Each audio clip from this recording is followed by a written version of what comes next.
ये कब और कहाँ के सवाल न तो आते हैं, ना इनके अंदर माथापच्ची करने की आवश्यकता है। फिर भी स्टूडेंट को लगता है कि सर को याद नहीं है। एक तो हिस्ट्री में तारीख, सन, इनको लेके कोई विवाद नहीं। मैंने जो लिखा दिया वो लास्ट है। मैं एक चीज बताऊं, पहली बात तो आज दिन तक कब और कहां का कोई सवाल नहीं है। हिस्ट्री दो सवाल नहीं पूछती। कौन कौन से? कब और कहां। हालांकि स्टूडेंट इन्हीं को पढ़ता रहता है बार बार। वो मेरे से दो ही सवाल पूछेगा, सर ये कब हुआ और ये जगह। इस बार तो जब प्री वाली वैकेंसी आ गई तो मुझे डेली इनका सामना करना पड़ता, सर जिले नहीं बन गए, सर अब तो लोकेशन चेंज हो गई। मैं उनको कहता लोकेशन का क्वेश्चन कौन पूछता है। फिर भी स्टूडेंट को लगता है कि सर को याद नहीं है। ये पेपर अभी हुआ है 20 एक दिन पहले, उठा के देखिए, एक सवाल बताइए इसमें कहां पूछा हुआ है। जिला पूछ लिया हो, एक सवाल बताइए, नहीं कोई सवाल नहीं। हिस्ट्री कब और कहां से बहुत आगे की चीज है। हमने हिस्ट्री को कब और कहां के अंदर ला के रख दिया है।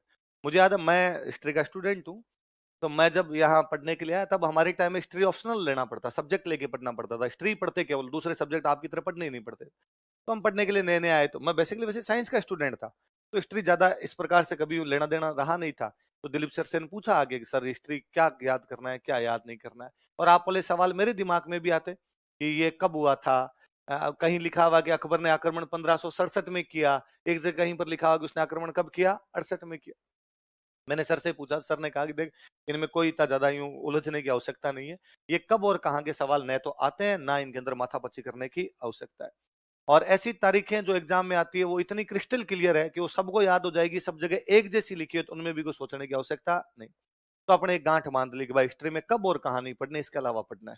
तो इसके अलावा क्या पढ़ना है कि इसके अलावा ज्यादातर हिस्ट्री में चीजें वो पढ़नी है जहां से आगे कुछ ना कुछ असर पड़ता हो उस घटना का, या तो उस समय या उसके बाद में कुछ ना कुछ ऐसा महत्व है कि वो पढ़नी जरूरी है, वरना उसके बिना अपनी पार पड़ेगी नहीं। भाई यूं होने को तो बापा रावल और अल्लट के बीच में भी 10 राजा है, अल्लट के जैतर सिंह के बीच में 5 राजा है, जैतर सिंह और रतन सिंह के बीच में कोई 5 राजा होंगे। आपके रतन सिंह और हमीर तो चलो आगे आगे आ गया, हमीर और लाखा के बीच में कोई 2 4 राजा बने होंगे, हम नहीं पढ़ रहे, क्योंकि हमारा उद्देश्य राजाओं की वंशावली याद करना। तो ये थोड़ी है इसके बाद कौन, इसके बाद कौन, इसके बाद ये, इसका क्या लगता है, उसका क्या लगता है। मैंने कभी ध्यान नहीं दिया। कई बार टाबर आके पूछता, सर हमीर लाखा क्या लगता है, भगवान जाने क्या लगता है। मेरे को इतना पता है, एक राजा लाखा था, एक राजा हमीर था। ज्यादा से ज्यादा इतना ध्यान है कि लाखा पहले था, लाखा बाद में था, और हमीर उससे क्या था, पहले। ऑर्डर इतना सा याद है, इसके अलावा ज्यादा याद करने की आवश्यकता।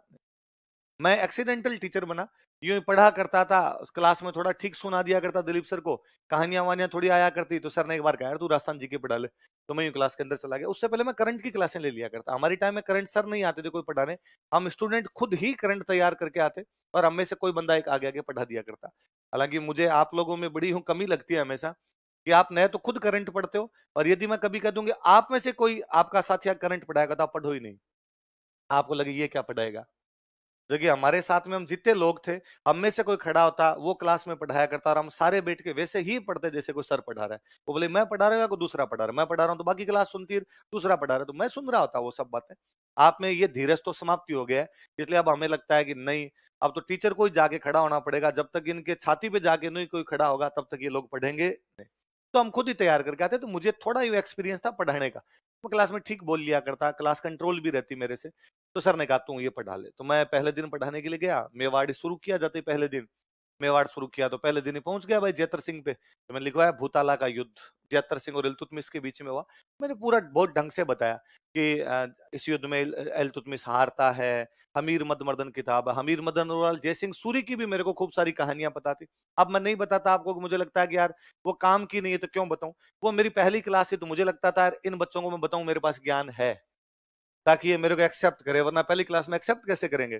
तो मैंने उनको जयसिंह सूरी पे कोई 5 कहानियां सुनाई कि गुजरात का था, इसने क्यों किताब लिखी, किसके दरबार में लिखी, इसमें क्या लिखा हुआ है, खूब सारी बातें बताई। फाइनली मुझे लगा कि काम का सवाल यही है कि हमीर मदमर्दन का राइटर बताइए जयसिंह सूरी, बाकी कोई लेना देना नहीं है। क्वेश्चन ये आएगा कि जयसिंह सूरी के हमीर मदमर्दन कौन से युद्ध की जानकारी देती है, भूताला, कौन जीता कौन हारा, ये भी कोई सवाल नहीं बनते। मैं जैसे ही मैंने मेरे समाप्त किया, लेक्चर आगे बढ़ने लगा, तो एक स्टूडेंट खड़ा हुआ, उसने कहा सर 2 सवाल, ये तो भूताला कहाँ है, एक भूताला का युद्ध कब हुआ था। और अब आपको उसकी सौगंध है, मुझे दोनों ही नहीं आते थे। ना तो मुझे ये पता था भूताला कहाँ है, ना मुझे ये पता था कि भूताला का युद्ध कब हुआ था। उससे पहले मेरे 2 मेंस लिखे हुए थे, तो ये भी नहीं कि भाई मैं अचानक कोई उठ के आ गया था। मैं पढ़ता था, खूब अच्छा पढ़ने वाला स्टूडेंट था, पर मुझे पता था ये सवाल ही नहीं पूछा जाता, तो मैंने स्टूडेंट लाइफ में कभी याद ही नहीं किया। मैंने पूछा, जैसे ही उसने पूछा सर भूताला युद्ध कब हुआ और भूताला कहाँ है, तो मैंने उसकी तरफ दया भरी दृष्टि से कहा कि हाँ तू ही बता दे कब हुआ था और कहाँ है, मुझे तो दोनों ही नहीं पता है इस बारे में। तो वो क्लास में काफी सीनियर लोग बैठते थे, एक थर्ड ग्रेड टीचर बैठे हुए थे, सर कोई मास्टर जी थे वो बैठते, तो मार साहब खड़े हुए, मार साहब को लगा कि सर की इज्जत बचाई जाए, फिल्टर लगा उस कैमरे में, ऐसे फोटो नहीं लेने, ऐसे बहुत काली आती है फोटो। उसका ध्यान मेरे में है ही नहीं, उसका ध्यान पूरा कैमरे में है कि मैं वीडियो बना लूं इसका, तो फिल्टर लगा के ऐसे नहीं बनाने वीडियो अपने। तो ओ मास्टर जी को लगा कि यार सर का पहला दिन है और बेइज्जती हो रही है, और उनको लगा यार भलाई आदमी ठीक ही पढ़ा रहा है, नहीं आ रहा तो नहीं आ रहा है यार, एक आदमी को 100 की 100 बातें आनी जरूरी थोड़ी है, 90 भी आती है तो ठीक बात है। तो खड़े हो गए, उन्होंने कहा सर मैं बता देता हूँ, बताओ। तो उनका भूताला नागदा के पास पड़ता है। तो ये मैंने भी बात बताई थी कि नागदा के पास भूताला है, भूताला में जश्न मनाने लग गए थे, वहां से नागदा आए, उस नागदा लूट गया, तो उन्होंने कहा एग्जैक्टली सर नागदा से थोड़ी दूरी पड़ता है। तो अब मैंने कहा भाई नागदा यदि उदयपुर में, तो इसका मतलब भूताला भी कहां पर है, उदयपुर। एक सवाल तो क्लियर हुआ। अब स्टूडेंट का दूसरा सवाल था कब हुआ था, तो मैंने फिर उन मास्टर जी की तरफ देखा कि एक बार इज्जत और बचाओ, ये कपड़े खोल देगा वरना पहले दिन भाई। फिर क्या, एक बच्चे का जवाब यदि आप नहीं दे पाओ पहली क्लास में, मैं कहता हूं अब आप मेरे से 50 सवाल पूछ लो और मैं 50 के जवाब नहीं दे पाऊं ना, तो भी आपको लगेगा सर ठीक है। पहली क्लास में एक का भी नहीं जवाब दो, उनको इसको कुछ आता नहीं, आपको विश्वास कमाना पड़ता है धीरे धीरे। तो अब मैंने वापस मास्टर जी की तरफ देखा प्लीज, तो मास्टर जी ने कहा सर भूताला युद्ध की कोई डेट है ही नहीं, ये 1222 से 1234 के बीच कभी हुआ था, ऐसा इतिहासकार मानते। तो मैंने कहा जब इतिहासकार ही एक मत नहीं हो पाए कि 22 से 34 के बीच कब हुआ था, तो अपने क्यों इसमें इतना लोचा लेना कि भाई कब हुआ था। पर अगला बंदा फीस दे के आया था, तो उसने कहा ना ना तुम बताओ, बोले इतिहासकारों को पता होगा नहीं हो, तुम बताओगे कि 1222 से 34 के बीच कब हुआ था। उसने वापस कहा सर आपका क्या विचार है, इतिहासकार कुछ ही कहते हो, आपके हिसाब से क्या है। मुझे लगा जब मेरा ही पूछ रहा है, तो मैंने कहा 1234 है। तो उसने कहा सर आप 1234 कैसे कह सकते हो, मगर इजी याद हो जाएगा ना 1 2 3 4। भाई 1222 से 1234 में कभी डिसाइड करना है मेरे से, तो मैं 1234 याद करूंगा यार। तो मैंने खूब साल तक इसको 1234 पढ़ाया, क्योंकि मेरे को पता था ये सवाल कभी आना नहीं। अभी 2-3 साल पहले जब कांग्रेस की गवर्नमेंट आई, तो उन्होंने राजस्थान जीके की अपनी किताबें चेंज की, उसमें भूताला युद्ध लिखा हुआ है 27, तो मैंने आपको क्या लिखा दिया, बाकी ये कब हुआ था किसी को नहीं पता। और आप नोटिस कीजिए मैं 2 दिन से पूछ रहा हूं, मैंने एक बार भी नहीं पूछा भूताला युद्ध कब हुआ रिविजन में। मैं सब पूछ रहा हूं, एक एक बात पूछ रहा हूं, उसमें नहीं पूछ रहा, क्योंकि मैं जानता हूं ये सवाल कभी नहीं आना। पर ये मेरे को इसलिए लिखवाना पड़ता है कि आपकी नई नई क्लास में मुझे टीचर बना के भेज दिया जाता है, मैं ना लिखवाऊं तो आपको लगता है सर को नहीं आता। इसलिए मुझे लगता है इनको अविश्वास ना हो, अभी इनकी फीस लेनी बाकी है। ठीक है। और पहली क्लास के अंदर अब फीस जमा करा दी, अब नहीं बता रहा मैं। अब खा जाऊंगा भाई साहब सारी की सारी बातें। बस ये हथकंडा था आपको फीस लेने के लिए, फीस जैसे जमा हो जाती है उसके बाद मैं बताना क्या कर देता हूँ बस। उसके बाद स्टूडेंट को समझ में आ जाता है कि अब ये जैसे बताएगा ठीक है यार फीस तो दे ही दी, तो ठीक ठाक अपने बीच फ्रीक्वेंसी मैच कर जाती है। कुल मिला कहने का मतलब ये है, अपने इन चीजों में एनर्जी वेस्ट है ना, एनर्जी ढंग की चीजों में लगाएंगे, एनर्जी इस चीज में लगाएंगे एक्सपर्टली क्या काम करता है। क्वेश्चन ये है ना, क्वेश्चन ये अच्छा बनता है कि भाई हरिया देवी है वो कौन से वंश की राजकुमारी है, हूण।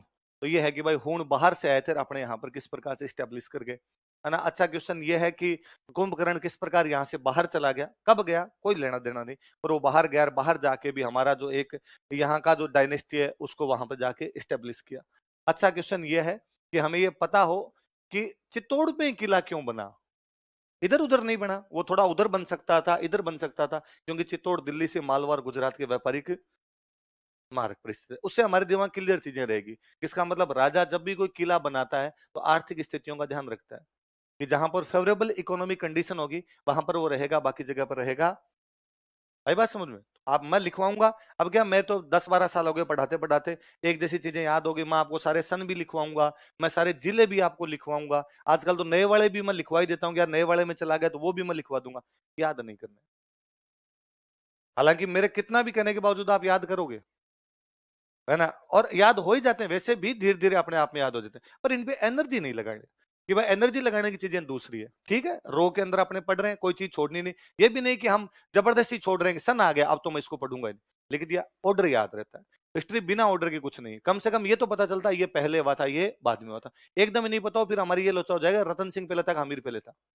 वो भी तो दिमाग के अंदर एक ऑर्डर तो रहना चाहिए, वो आपके दिमाग में रहने लग जाएगा, बस मोटी मोटी बात याद रहेगी, ठीक रहेगा। फिर आपके इतना से दिमाग रहेगा 8वीं शताब्दी के आसपास की, 9वीं शताब्दी के आसपास की हो जाएगी आप। और इस बात में तो एकदम ही नहीं करना कि 25 अगस्त तक 26 अगस्त है, क्या फर्क पड़ता है, मत कहता हूँ 26 है 26 लिख ले, हो सकता है मैं किसी बेच में 26 बोल जाऊं। मैंने तो इनका भी कभी लोड नहीं लिया, मेरे खूब सारे बेच में सन वाला इधर उधर लोचा हो जाता है, किसी के अंदर 67 का 68 हो जाता है, तो मैंने कभी लोड नहीं लिया। कई बार स्टूडेंट कहता है सर आपने लिखा था 67 और अकबर ने आक्रमण किया था 68, मगर यार 67 में रवाना हुआ था, आते आते 68 हो गया। और सच्ची उसने एक अटैक किया था नवंबर में, वहां से रवाना हुआ था, यहाँ पे फरवरी में आया, तो बाद नवंबर फरवरी में तो सन चेंज हो गया ना। तो आप कहोगे 67 में वो रवाना हुआ, क्या पढ़ना है, या तो 67 68 पढ़िए, या 67 पढ़िए या 68 पढ़िए। और ऐसा एक सवाल आप मुझे नहीं दिखा सकते जिसमें अगले ने ये पूछ लिया होगा अब बता 67 68 69 70, अब बता इसका जवाब क्या होगा। और मैं कहता हूं यदि पूछ भी लिया ऐसा सवाल करने की कोई आवश्यकता नहीं, छोड़ दिया जाए। वे सवाल जो सबको आते हैं वो हमारे सही हो जाने चाहिए। ऐसा सवाल जो किसी को नहीं आता, आपको भी नहीं आता, जिससे कोई फर्क पड़ता। वो मेरे को याद है, मैं बहुत शुरू में जब पढ़ाने लगा तो मैंने दिलीप सर को कहा कि सर आपने कह तो दिया, आपने मेरे पे विश्वास दिखाया कि तू क्लास में चला जा, पर फिर भी मैं क्या पढ़ाऊंगा क्या नहीं पढ़ाऊंगा। तो सर ने कहा तू तो मेरे नोट्स है, मेरे से पढ़ाओ, मेरे नोट्स है राजस्थान जी के, ये याद कर ले, ये क्लास में जाके पढ़ा दे। तो मैंने अपनी तरफ से थोड़ा सियाणप लगाया और मैंने कहा नहीं सर मैं 2-4 किताबें भी पढ़ लेता हूं और उनसे भी अच्छी अच्छी बातें छांट के आप वाले नोट्स में लिखवा देता हूं, और फिर सर ऐसे नोट्स तैयार करवा देता हूं एक भी सवाल उन नोट्स में से कभी बाहर नहीं आएगा। तो सर ने मेरे को बहुत भली बात कही उस दिन। सर ने कहा कि देख राजवीर यदि तू 5 रजिस्टर भरवा दे और 5 रजिस्टर भरवा के बच्चों को कहे कि इस बार 20 सवाल राजस्थान जीके के आए थे और उनमें से एक भी नोट से बाहर नहीं है, ये बहुत बुरी बात है। इसकी अपेक्षा रजिस्टर एक भरवा, क्वेश्चन भले 15 है 20 में से 5 नहीं आएंगे ना, कोई बच्चा तेरा आके गला नहीं पकड़ेगा कि 5 क्यों नहीं आए, पर बच्चा एक रजिस्टर का रिवीजन तो कर लेगा। यदि तू 5 भरवा गया तो 18 सब्जेक्ट है, 90 रजिस्टर होंगे, रिवीजन कब करेगा। एक चीज को बार बार पढ़ लिया जाए बनिस्बत 5 अलग अलग चीजों को पढ़ने की। इसलिए मैंने आज दिन तक सर के नोट्स के अलावा राजस्थान जीके की कोई किताब नहीं पढ़ रखी। कई बार मेरे को कोई आकर अरे सर आपकी हिस्ट्री बड़ी गजब है, मेरे को मन ही मन शर्म आती है कि मेरी हिस्ट्री अच्छी नहीं है। मैं उतनी हिस्ट्री जानता हूं जिससे आरपीसी का पेपर पास हो जाता है, बाकी हिस्ट्री बहुत लंबा चौड़ा सब्जेक्ट है भाई। खाली नागदा को राजधानी बनाया, या नागदा में एक मंदिर है एकलिंग जी, इस पे लोग 500 पेज की पीएचडी लिखते हैं। नागदा का मंदिर है एकलिंग जी, इस पे लोग 500 पेज भरते हैं। मंदिर कैसा है, कब बनाया गया, कौन सा पत्थर था, क्या डिजाइन है, शिखर कैसा है, चबूतरा कैसा, सीढ़ियां कैसी है, मूर्ति कैसी है, किधर देख रही है, बाहर मूर्तियां कैसी है, यही क्यों लगाएगी, इनका क्या कारण था। ये भी अपने आप में पीएचडी का टॉपिक है। हमें तो एक लाइन आती है। और अपने वाली इस तैयारी का एक सीधा सा फंडा है, jack of all trade master of none. Jack को थोड़ा थोड़ा सा बनना चाहिए, मास्टर किसी में भी बनना। मैं सुबह वाले बैच में किसी में हंस रहा था, सुबह वाले बैच में किसी बच्चों ने क्वेश्चन पूछ लिया, काफी दिन हो गए, महीना भर आपसे, ठीक जो पहले बैच चला था उसकी बात थी। तो यूं कोई बच्चे ने मेरे से कोई सवाल पूछा, ऐसा कोई सड़सठ अड़सठ टाइप का ऐसा कोई सवाल था, सर ये था ऐसा कोई सवाल।